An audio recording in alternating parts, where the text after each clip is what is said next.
नमस्कार मेरे YouTube के दर्शकों, नमस्कार। आज हमारे साथ हैं विश्वविख्यात ब्राह्मण ज्योतिषाचार्य PhD श्री गिरधारी लाल पाराशर जी।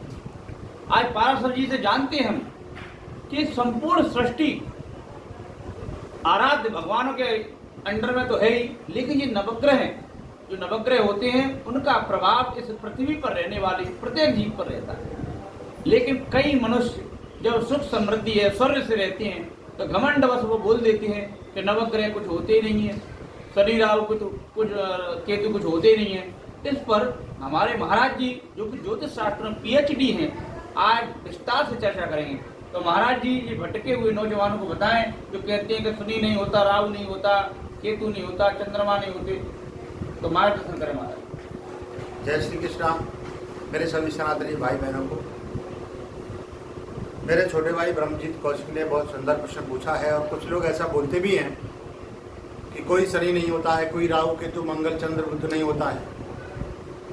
ब्रह्मजीत भैया मैं आपको बता दूं, ये जो भी लोग आवेशवश बोल तो देते हैं, उसका कारण क्या है? उसका कारण यह है कि उनका समय जो है वो अच्छा चल रहा है। जब उनसे विपरीत होगा तब उनको चीज समझ में आती है। मेरा समय अच्छा है, मेरे पास पैसों की अच्छी आमदनी है और मैं सुख से जीवन यापन करता हूं, तो मैं ग्रहों को कुछ नहीं समझूंगा। जब उन्हीं ग्रहों की महादशा, अंतरदशा, प्रत्यंतर दशा या नवमांश कुंडली के जब ग्रह विपरीत होते हैं और तब उनमें उन ग्रहों की मार पड़ती है, तब उनको समझ में आता है कि ग्रह होते हैं। बहुत सुंदर महाराज, सत्य।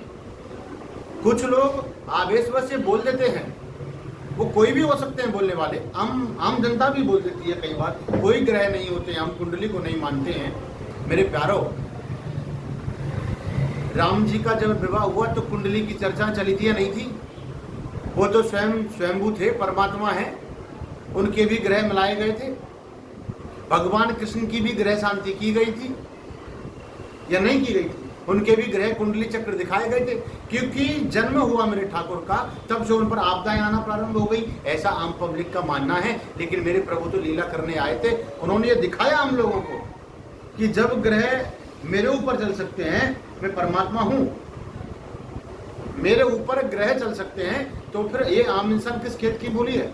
इन पर भी ग्रहों का प्रभाव होगा। जैसे शांति करने के बाद ही जब सीता जी की प्राप्ति करनी थी तो भगवान राम ने रामेश्वरम की स्थापना कराई थी, प्राण प्रतिष्ठा कराई थी शिव परिवार की। क्यों? क्या आवश्यकता थी उनको? वो तो परमात्मा है। वो हमको ये दिखाना चाहते थे कि आगे आने वाले युग में भगवान से आस्था और ग्रहों से आस्था ना हटे। राहु और मंगल, केतु और मंगल की युति से अंगारक योग बनता है।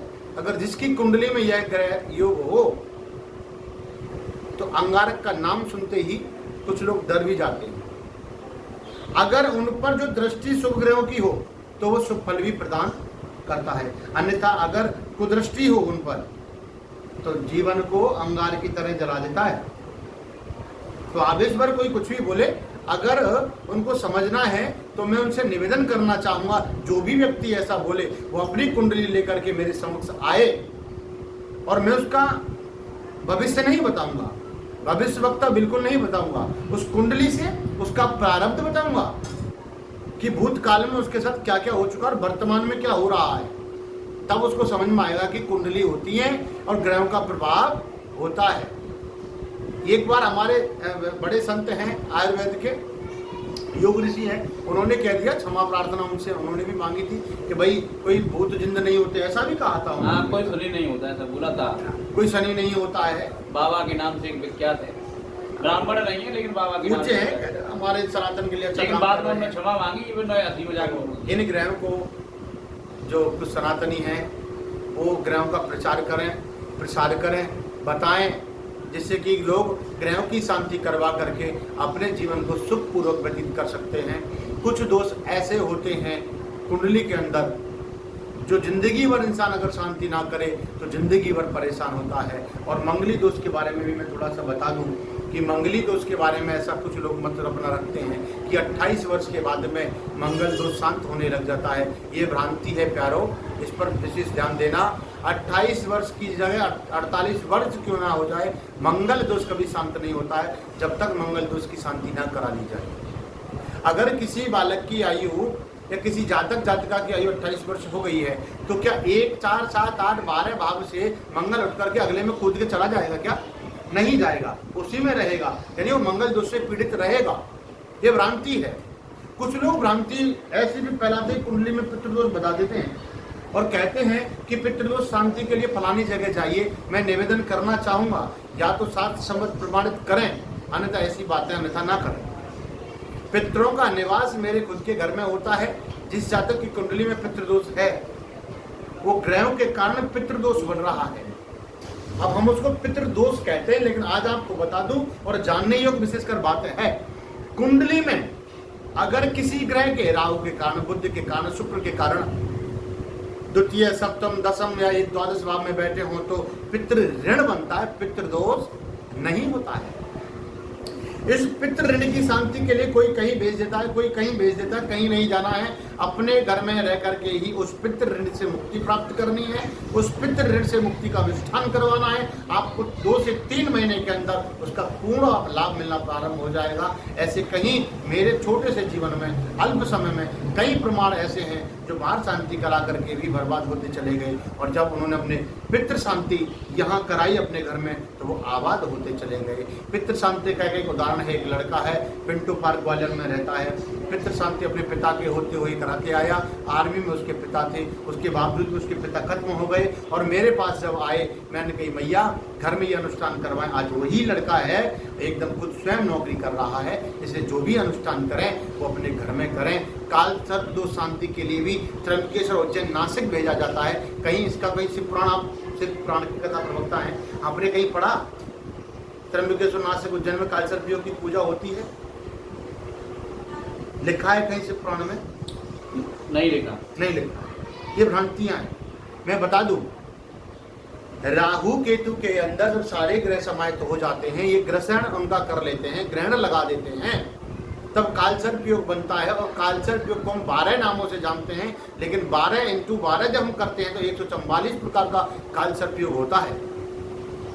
इसकी शांति का विधान एकमात्र घर में ही कालसर्प योग की शांति करानी चाहिए। जो अवशेष विसर्जन के लिए बचते हैं उनको हमने बहते हुए जल में ही विसर्जित करना चाहिए। पूर्ण शांति आपको लाभ मिलेगा, पूर्ण शांति आपको प्राप्त होगी।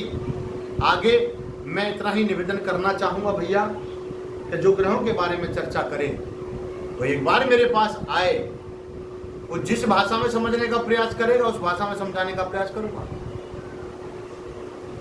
क्योंकि अगर कोई सनातन के, शास्त्रों के, इनके बारे में अगर प्रश्न उठाता है तो ब्रह्म बर्दाश्त नहीं होता है। ब्रह्मजीत भैया ये मेरे छोटे हैं, लाडले हैं, बहुत मैं इन्हें प्यार करता हूँ। इनको भी कई प्रकार की ऐसी बातें सुनने में आती है तो उनको भी आघात लगता है। अगर ज्योतिष की भाषा में समझोगे तो उस भाषा में समझाऊंगा, और अगर इस भाषा में समझोगे तो इस भाषा में भी समझाना जानता हूँ। इसलिए निवेदन करूँ प्यारो, ज्योतिष की भाषा में समझिए ना।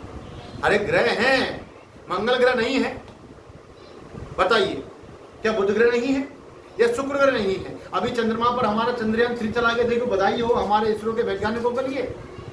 तो चंद्रमा क्या ग्रह नहीं है? चंद्रमा पर भी जल है। ये हमारे सूक्ष्म जो बेचारे साधारण पूजा ब्राह्मण करवाते वो भी जानते हैं चंद्रमा पर जल है। ये हमारे ब्राह्मणों ने बहुत पहले खोज कर ली थी। अभी तो वैज्ञानिक लोग लगे, लेकिन हमारे शास्त्रों में पहले से वर्णन है। इसलिए नवग्रह हैं, उनके बारे में विरोध ना करें। निवेदन चाहूँ महाराज जी ने हमारे बिल्कुल बहुत ही स्पष्ट शब्दों में कहा कि नवग्रहों पर डाउट जब वो ही व्यक्ति करता है जिसका खुद का मानसिक संतुलन बिगड़ा हुआ होता है। जो महादेव है, चंद्रशेखर है, चंद्र को धारण किए हुए हैं। अरे महादेव ने ही तो इन सभी ग्रहों को वरदान दिया है। चंद्रमा को वरदान दिया तो वो लोगों को शीतलता प्रदान करते हैं। शुक्ल पक्ष और कृष्ण पक्ष महादेव के आशीर्वाद से तो बने हैं। जब चंद्रदेव को क्षय रोग हो गया था दक्ष जी के श्राप से, जब उनकी पत्नी थी, 27 पत्नी ही उनकी 27 नक्षत्र कहलाती हैं, जिसमें वो रोहिणी को बहुत ज्यादा प्रेम करते थे। रोहिणी चंद्रमा का नक्षत्र है सबसे प्रिय, तो उसी को प्रेम करते थे। 26 अन्य जो नक्षत्र हैं उनकी पत्नियां थी, उनको विरोध किया तो पिता ने 1-2 बार उनको समझाया, ससुर ने नहीं माने तो श्राप दे दिया। जोर में बता रहा हूँ जी। सब श्राप दे दिया, तो उनके श्राप को दूर करने के लिए उन्होंने सौराष्ट्र में, जिसको गुजरात कहते हैं, वहां पे तपस्या करी, जब से सौराष्ट्र बन गया, यानी सोमनाथ।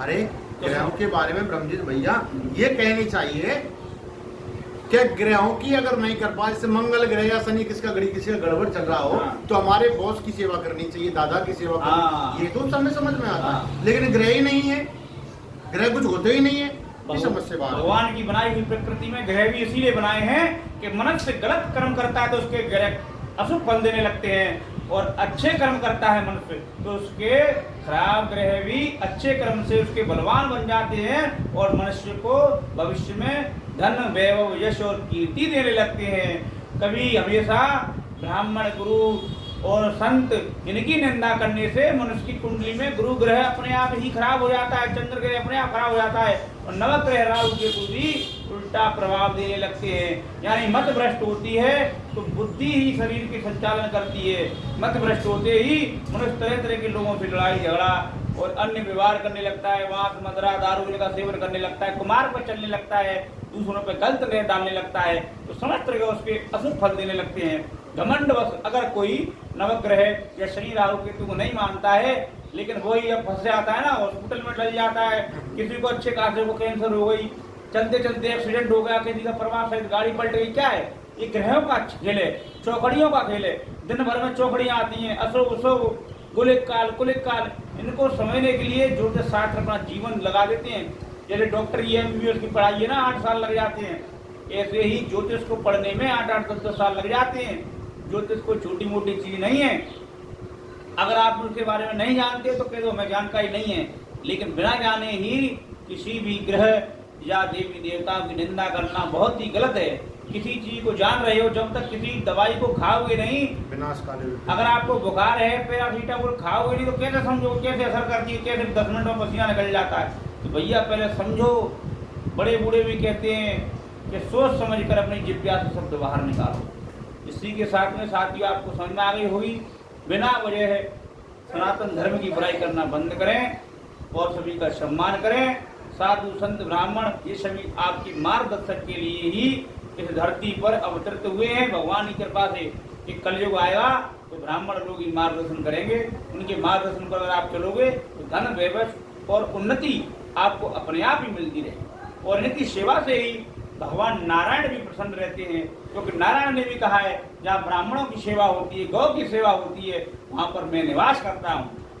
बोलते भी हैं सच्चिदानंद रूपाय विभूतपत्यादि हेतु तापत्रय विनाशाय श्री कृष्णाय वयम नमः।